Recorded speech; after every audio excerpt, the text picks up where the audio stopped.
ഏറ്റവും പ്രിയപ്പെട്ട അധ്യക്ഷൻ സംസ്ഥാന പ്രസിഡന്റ് ശ്രീ പ്രവീൺ മോഹൻ, വേദിയിലും സദസ്സിലുമുള്ള ഭാരവാഹികളെ, പ്രിയപ്പെട്ട സമ്മേളന പ്രതിനിധികളെ, കേബിൾ ടി വി ഓപ്പറേറ്റർ അസോസിയേഷൻ്റെ 14ാമത് സംസ്ഥാന കൺവെൻഷനെ ഞാൻ എല്ലാവിധ ആശംസകളും അർപ്പിക്കുകയാണ്. സംസ്ഥാനത്തിൻ്റെ വിവിധ ഭാഗങ്ങളിൽ നിന്നെത്തിയിട്ടുള്ള എല്ലാ പ്രതിനിധികളെയും ഞാൻ അഭിവാദ്യം ചെയ്യുന്നു. ഞാൻ വളരെ ആദരവോടുകൂടിയും ബഹുമാനത്തോടുകൂടിയും നോക്കിക്കാണുന്ന ആളുകളാണ് കേബിൾ ടി വി ഓപ്പറേറ്റേഴ്സ്. കാരണം നമ്മുടെ നാട്ടിൻപുറങ്ങളിൽ ആരുടെയും പുറകെ പോകാതെ കഠിനാധ്വാനം ചെയ്ത് സ്വയം തൊഴിൽ കണ്ടെത്തിയ ആളുകളാണ് കേബിൾ ടി വി ഓപ്പറേറ്റേഴ്സ്. ആദ്യ നാളുകളിൽ ഏകദേശം 10-35 വർഷമായി കേരളത്തിൽ കേബിൾ ടി വി വന്നിട്ട് ആദ്യ വർഷങ്ങളിലെല്ലാം തന്നെത്താനെ ഈ ലൈനെല്ലാം വലിച്ച് ഒരുപാട് കഷ്ടപ്പെട്ട് ഒരുപാട് പ്രയാസപ്പെട്ടാണ് ഒരുപാട് ആളുകൾ ഈ സംസ്ഥാനത്ത് ഈ സംവിധാനം ഉണ്ടാക്കിയത്. ഇന്നത് വളർന്നു വലിയ കേരള വിഷൻ വലിയ ചാനലൊക്കെയായി വളർന്ന് രാജ്യത്ത് തന്നെ ഏറ്റവും ശ്രദ്ധേയമായ തരത്തിലേക്ക് നമ്മുടെ കേബിൾ ടി വി നെറ്റ്വർക്ക് സംവിധാനം മാറി. ഇന്ന് 30 ലക്ഷം വരിസംഖ്യയുള്ള അത്രയും വലിയ മെഗാ ഇൻഫർമേഷൻ നെറ്റ്വർക്കായി നമ്മൾ മാറിയിരിക്കുക. ടി വി ചാനലുകളും ഇൻ്റർനെറ്റ് സൗകര്യങ്ങളും സാധാരണ വീടുകളിൽ പോലും എത്തിക്കാൻ കഴിയാവുന്ന തരത്തിലുള്ള സംസ്ഥാനം മുഴുവനുള്ളൊരു നെറ്റ്വർക്കാണ്. ഇതിൻ്റെ ഒരു തുടക്കകാലത്ത് ചില കോർപ്പറേറ്റ് കമ്പനികളുമായിട്ടുള്ള വലിയ ഏറ്റുമുട്ടലുകൾ പല സ്ഥലത്തും ഉണ്ടായി. അന്ന് നിങ്ങളുടെ കൂടെ നിന്ന ഒരാളാണ് ഞാൻ. അതിൻ്റെ പേരിൽ എന്നെ കുറേ നാൾ ചില ചാനലുകൾ ബഹിഷ്കരിക്കുകയുണ്ടായി. നിങ്ങളത് മറന്നുപോയിട്ടുണ്ടെങ്കിൽ ഓർപ്പിക്കാൻ വേണ്ടിയിട്ടാണ് ഞാൻ പറഞ്ഞത്. നിങ്ങളുടെ കൂടെ നിന്നു എന്നുള്ളതിൻ്റെ പേരിലാണ്. ഞാനത് ന്യായം ഇതാണ് എന്ന് തോന്നി. ചില കോർപ്പറേറ്റ് കമ്പനികൾ തന്നെ വന്നുകൊണ്ട് ഇത് മുഴുവനും കൂടി ടേക്ക് ഓവർ ചെയ്യാൻ നടത്തിയ സമയത്ത് ചില പ്രദേശങ്ങളിൽ വലിയ ഏറ്റുമുട്ടലുകളുണ്ടായി. ചില പ്രദേശങ്ങളിൽ ഭയങ്കരമായി. അന്ന് നിങ്ങളുടെ കൂടെ നിൽക്കുകയും നിങ്ങളെല്ലാവരും കൂടി സംഘടിച്ച് അത് ഈ കോർപ്പറേറ്റുകൾക്ക് കൊടുക്കാതെ കേരളത്തിൽ തന്നെയുള്ള നിങ്ങളുടെ എല്ലാവരുടെയും കൂടി ഒരു സംവിധാനമാക്കി അതിനെ മാറ്റാൻ കഴിഞ്ഞു. അതിന് നിർണായകമായ പങ്കുവഹിച്ചിട്ടുള്ളൊരു സംഘടനയാണ് cable T V operators association. നിങ്ങൾക്ക് അന്ന് ആ ഭീഷണി നിങ്ങളുടെ തൊഴിൽ സുരക്ഷിതത്വത്തിന് വേണ്ടിയിട്ടാണ് യഥാർത്ഥത്തിൽ അസോസിയേഷൻ ഉണ്ടാകുന്നത്. ആ അസോസിയേഷനിൽ ഒരുമിച്ച് നിന്ന് നിങ്ങൾ ഒറ്റക്കെട്ടായി നിന്ന് നിങ്ങൾ പോരാടിയപ്പോഴാണ് ആർക്കും നിങ്ങളെ തോൽപ്പിക്കാൻ പറ്റാത്ത സ്ഥിതിയിലേക്ക് അത് മാറിയത്. പിന്നീട് അതൊരു വലിയ പോസിറ്റീവായിട്ടുള്ള ഒരു മൂവ്മെൻ്റായി, ഒരു പുതിയ സംവിധാനമായി, രാജ്യത്തിന് തന്നെ മാതൃകയാകുന്ന രീതിയിലേക്ക് അത് മാറിയത്. ഇപ്പോൾ ഇവിടെ പ്രസിഡന്റ് ഇവിടെ സൂചിപ്പിച്ചതുപോലെ നമ്മുടെ രാജ്യത്തെ ഏറ്റവും ചെലവ് കുറഞ്ഞ രീതിയിൽ കേബിൾ ടി വിയും ഇൻ്റർനെറ്റും സൗകര്യവും കിട്ടുന്നത് നമ്മുടെ സംസ്ഥാനത്താണ്. സാധാരണ നമ്മുടെ സംസ്ഥാനത്താണ് എല്ലാത്തിനും കൂടുതൽ. യാത്രക്കൂലിയും ഇലക്ട്രിസിറ്റി ചാർജും ഒക്കെ കൂടുതൽ കേരളത്തിലാണ്. പക്ഷേ ഇവിടെ ഈ ചാർജ് ഏറ്റവും കുറവ് കൊടുക്കാൻ പറ്റുന്നത് നിങ്ങളെല്ലാവരും ചേർന്നുള്ള ഈ കൂട്ടായ്മകൾ, നിങ്ങളുടെ ക്ലസ്റ്ററുകൾ, ഇതെല്ലാം ചേർന്നുകൊണ്ടാണ്. ഒരു ഏകീകൃതമായ ഒരു സ്വഭാവവും ഒരു കൂട്ടായ്മയും വന്നു. അത് അങ്ങനത്തെ ഒരു മനോഹരമായൊരു സംരംഭം, നിങ്ങളുടെ ഈ ഒരു സംരംഭം പോലൊരു മനോഹരമായി എടുത്തു കാണിക്കാൻ പറ്റാവുന്ന മാതൃകാപരമായ മറ്റൊരു സംരംഭം കേരളത്തിലില്ല.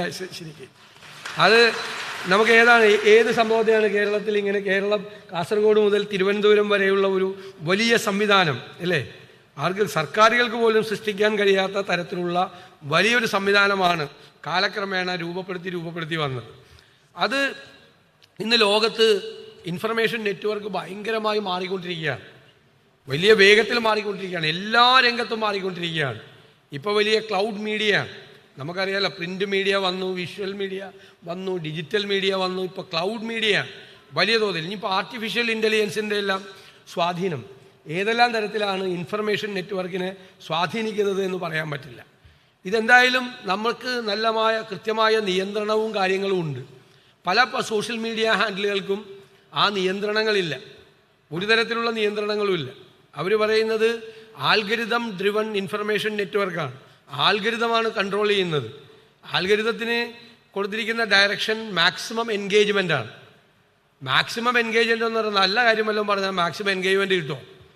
ദുഷിപ്പും നാട്ടിൽ തമ്മിത്തല്ലിലും വഴക്കുണ്ടാക്കാൻ പറ്റാവുന്ന കാര്യം പറഞ്ഞാലേ മാക്സിമം എൻഗേജ്മെൻറ്റ് കിട്ടുള്ളൂ. ഇപ്പോൾ ഫേസ്ബുക്കിനെ കുറിച്ച് പറഞ്ഞ ഒരു ആക്ഷേപം വന്നത് രോഹിംഗ്യ കലാപം ഉണ്ടാക്കിയത് ഫേസ്ബുക്കാണെന്നാണ് പറയുന്നത്, ബർമയിൽ. കാരണം രോഹിംഗ്യക്കാർക്കെതിരായിട്ട്, രോഹിംഗ്യൻ മുസ്ലിംസിനെതിരായിട്ട് വലിയ പ്രചരണം ഇവർ നടത്തി. ആ പ്രചരണം ഇവരുടെയും കൺട്രോളിൽ നിന്ന് പോയി. കാരണം ആൽഗരിതമാണ് കൂടുതൽ മാക്സിമം എൻഗേജ്മെൻറ്റ് വരുത്താൻ വേണ്ടിയിട്ട് വലിയ പോയി. അവസാനം ഒരു വിഭാഗം ജനങ്ങളെ മുഴുവൻ ഒരു രാജ്യത്ത് നിന്ന് അടിച്ചോടിക്കപ്പെടുന്ന, നിരവധി മനുഷ്യർ കൊല ചെയ്യപ്പെടുന്ന സാഹചര്യത്തിലേക്ക് വരെ കൊണ്ടുപോയി. അപ്പോൾ ഈ യന്ത്രങ്ങളും ആൽഗരിതവും ആർട്ടിഫിഷ്യൽ ഇൻ്റലിജൻസും എല്ലാം നിയന്ത്രിക്കുന്ന നമ്മുടെ ടെക്നോളജി വരുമ്പോൾ ഇത് ഏത് തരത്തിലുള്ള അപകടത്തിലേക്ക് പോകുമെന്ന് നമുക്കറിയാൻ പറ്റില്ല. ഞാനെപ്പോഴും പറയും, മനുഷ്യൻ ഇതുവരെ ഉണ്ടാക്കിയിരിക്കുന്ന എല്ലാ സൃഷ്ടികളും മനുഷ്യൻ്റെ കൺട്രോളിലാണ്, അല്ലേ? എല്ലാ സാധനവും നമ്മുടെ കൺട്രോളിലാണ്. ഇപ്പോൾ കടാര ഭയങ്കര കുഴപ്പം പിടിച്ചൊരു സാധനമാണ്, അല്ലേ? ഒരാളെ കുത്തിക്കൊല്ല. പക്ഷെ ഇവിടെ വെറുതെ ടേബിളിൽ വെച്ചാലോ ഒരു കുഴപ്പമില്ല, പാവമല്ലേ? എഴുന്നേറ്റ് വന്ന് നിങ്ങൾ ആരെങ്കിലും കുത്തുവോ? ഇല്ല. ഇനി ഇപ്പുറത്തെ ടേബിളിൽ ഒരു നിറതോക്ക് വെച്ചാലോ, ഫുൾ ഓർഡർ നിറതോക്ക്, ഒറ്റയ്ക്ക് എഴുന്നേറ്റ് വന്ന് ആരെങ്കിലും വെടിവെക്കുമോ? ഇല്ല. ഇനി ഇതിനേക്കാൾ കുഴപ്പം പിടിച്ച സാധനമാണ് ബോംബ് ഒറ്റയ്ക്ക് പോയി പ്ലെയിനിൽ പോയി ഗാസയിലും ഉക്രൈനിലും ബോംബിടുമോ? ഇല്ല. മനുഷ്യൻ വേണം. മനുഷ്യനെടുത്ത് കടാരെടുത്ത് ഒരാളെ കുത്തണം, മനുഷ്യൻ റിവോൾവറെടുത്ത് ഒരാളെ വെടിവെക്കണം, മനുഷ്യൻ പ്ലെയിനിൽ കയറ്റി കൊണ്ടുപോയിട്ട് വല്ലവൻ്റെ നെഞ്ചത്ത് ബോംബിടണം, അല്ലേ? അപ്പോഴല്ലേ വരുള്ളൂ. പക്ഷെ ആർട്ടിഫിഷ്യൽ ഇൻ്റലിജൻസ് അതല്ല. ആർട്ടിഫിഷ്യൽ ഇൻ്റലിജൻസിനെ കുറിച്ച് പറയുന്നത് അതിപ്പോൾ ഈ ദശാബ്ദം അവസാനമാകുമ്പോഴേക്കും മനുഷ്യൻ്റെ ഇൻ്റലിജൻസിൻ്റെ ഒപ്പം എത്തും. അടുത്ത ദശാബ്ദം ആവും, അതിന് മുമ്പ് തന്നെ ആവും, മനുഷ്യൻ്റെ ഇൻ്റലിജൻസിനെ ബൈപ്പാസ് ചെയ്യും. ആദ്യമായിട്ട് ഈ പ്രപഞ്ചത്തിൽ മനുഷ്യൻ്റെ ഒരു സൃഷ്ടി മനുഷ്യനെ കവച്ചു വയ്ക്കുന്ന ബുദ്ധിശക്തിയായിട്ട് മാറുകയാണ്. പിന്നെ നമ്മുടെ ബ്രെയിനെ അതിനായിട്ട് കണക്ട് ചെയ്യാമെന്ന് പറയുന്നത്. ബ്രെയിനെ അതുമായിട്ട് കണക്ട് ചെയ്താൽ നമ്മുടെ ഇൻ്റലിജൻസ് 1 ദശലക്ഷം മടങ്ങ് വർദ്ധിക്കുമെന്നാണ്. ഞാൻ ഇന്നാൾ ചോദിച്ചത്, നമുക്ക് ഇപ്പം തന്നെ കൊടുക്കുന്ന ബുദ്ധിയാണ്. ഈ ബുദ്ധി വെച്ച് നമ്മൾ എന്തെല്ലാമാണ് ചെയ്യുന്നത്? അത് 1 ദശലക്ഷം മടങ്ങ് വർദ്ധിച്ചാലുള്ള സ്ഥിതി ഒന്ന് ആലോചിച്ച് നോക്കിയേ. എന്ത് വേണമെങ്കിലും നമ്മുടെ രാജ്യത്ത്, ലോകത്ത് എന്ത് വേണമെങ്കിലും സംഭവിക്കാവുന്ന തരത്തിലേക്ക് പോകും ടെക്നോളജി എന്ന് പറയുന്നത്. അതാണ് ആ ടെക്നോളജിയുടെ വളർച്ചയാണ്. അപ്പോൾ അത് ഏറ്റവും കൂടുതൽ ഇഫക്റ്റീവ് ആകുന്നത് ഈ ഇൻഫർമേഷൻ നെറ്റ്വർക്കിലാണ്. അപ്പോൾ എപ്പോഴും നമ്മൾ അപ്ഡേറ്റ് ചെയ്തുകൊണ്ടിരിക്കണം, അല്ലേ? എപ്പോഴും നമ്മൾ അപ്ഡേറ്റ് ചെയ്തുകൊണ്ടിരിക്കണം. ആ അപ്ഡേറ്റ് ചെയ്യാനുള്ള പ്രധാനപ്പെട്ട ഒരു ശ്രമമാണ് ഈ KV കണക്ട് പ്ലാൻ, അല്ലേ? പുതിയതായിട്ട് നമ്മൾ ഇൻട്രൊഡ്യൂസ് ചെയ്യുന്ന KV കണക്ട് പ്ലാനാണ്. നിങ്ങൾക്ക് 30 ലക്ഷം ഭരിക്കാനുള്ളതുപോലെ തന്നെ 12 ലക്ഷം ബ്രോഡ്ബാൻഡ് ഉപഭോക്താക്കളുണ്ട്. അതൊരു വലിയ അച്ചീവ്മെൻ്റാണ്, സംഘടനയുടെ ഏറ്റവും വലിയ ഒരു അച്ചീവ്മെൻ്റാണ്. 12 ലക്ഷം ബ്രോഡ്ബാൻഡ് കൺസ്യൂമേഴ്സ് ഉണ്ട് എന്നൊക്കെ പറയുന്നത് നിങ്ങൾക്ക് ഭയങ്കര പ്രൈഡാണ് ആ സംഭവത്തിൽ. അത് ഇനിയിപ്പോൾ അത് വൈഫൈ പരിധിയിലൊക്കെ എത്തി യൂസർ നെയിം പാസ്വേഡൊക്കെ എടുത്ത് ഇൻ്റർനെറ്റ് കിട്ടാനുള്ള ഏറ്റവും ലേറ്റസ്റ്റ് ആയിട്ടുള്ള ടെക്നോളജി ഉപയോഗിച്ചുകൊണ്ട് എപ്പോഴും ഈ ഫീൽഡിലെല്ലാം നിൽക്കുമ്പോൾ ടെക്നോളജി എപ്പോഴും അപ്ഡേറ്റ് ചെയ്തുകൊണ്ടിരിക്കണം. അപ്പോൾ അതിനുള്ളൊരു നല്ല ശ്രമമാണ് സംഘടനയുടെ നേതൃത്വത്തിൽ നടക്കുന്നത്. ഈ KV കണക്ട് പ്ലാൻ വ്യാപകമാകുന്നതോടെ കേരളത്തിൽ എല്ലാവർക്കും ഇൻ്റർനെറ്റ് എന്ന കേരള വിഷൻ്റെ ഒരു ആഗ്രഹം, അല്ലേ, സ്ലോഗൻ, അത് യാഥാർത്ഥ്യമാകാൻ പോവുകയാണ്. അപ്പം ഞാൻ വെറുതെ ഒരു പ്രസിദ്ധമല്ലത്. കേരളത്തിലെ എല്ലാവർക്കും ഇൻ്റർനെറ്റ് കിട്ടാൻ പോകുന്ന വലിയൊരു സംരംഭത്തിനാണ് ഞാൻ തുടക്കം കുറിച്ചിരിക്കുന്നത്. അങ്ങനെ ഒരു വലിയ ഭാഗ്യമാണ് എനിക്കുണ്ടായിരിക്കുന്നത്. ഞാൻ ഇനി പിന്നീട് ഏതെങ്കിലും സമ്മേളനത്തിൽ 10 കൊല്ലം കഴിയുമ്പോൾ വന്നിട്ട് നിങ്ങളോട് പറയും, പണ്ട് ഞാനാ ഉദ്ഘാടനം ചെയ്തത്. എന്തായാലും ഞാൻ നിങ്ങൾക്ക് എല്ലാവിധ ആശംസകളും നേരുന്നു. ഞാൻ നേരത്തെ പറഞ്ഞതുപോലെ, ഞാൻ വെറും വാക്ക് പറഞ്ഞതല്ല, നാട്ടിൻപുറങ്ങളിൽ, നഗരങ്ങളിൽ ഈ വെറുതെ നടക്കുന്ന എല്ലാവർക്കും മാതൃകയായിട്ടുള്ള ആളുകളാണ് നിങ്ങൾ. കഠിനാധ്വാനം ചെയ്തും കഷ്ടപ്പെട്ടും ഒരുപാട് പ്രയാസപ്പെട്ടും ഒരുപാട് പ്രതിസന്ധികൾ മറികടന്നുമാണ് നിങ്ങളിപ്പോൾ ഒരു വലിയ സാമ്രാജ്യം നിങ്ങളെല്ലാവരും ചേർന്ന് കെട്ടിപ്പടുത്തിരിക്കുന്നത്. അതിന് പങ്കുവഹിച്ച നിങ്ങളെല്ലാവരെയും ഞാൻ പ്രത്യേകമായി അഭിനന്ദിച്ചുകൊണ്ട് സംഘടനയെ പ്രത്യേകമായിട്ട്, സംഘടനാ നേതൃത്വത്തെ നല്ലൊരു ടീമായിട്ട് ഇതിനെ എല്ലാവരും ഒരുമിച്ച് നിന്ന് കൊണ്ടുപോകുന്നതിന് പ്രത്യേകം അഭിനന്ദനങ്ങൾ അർപ്പിച്ചുകൊണ്ട് എന്നെ ഏൽപ്പിച്ചിരിക്കുന്ന ഈ ചടങ്ങ് ഞാൻ നിർവഹിച്ചതായി അറിയിക്കുന്നു. നന്ദി.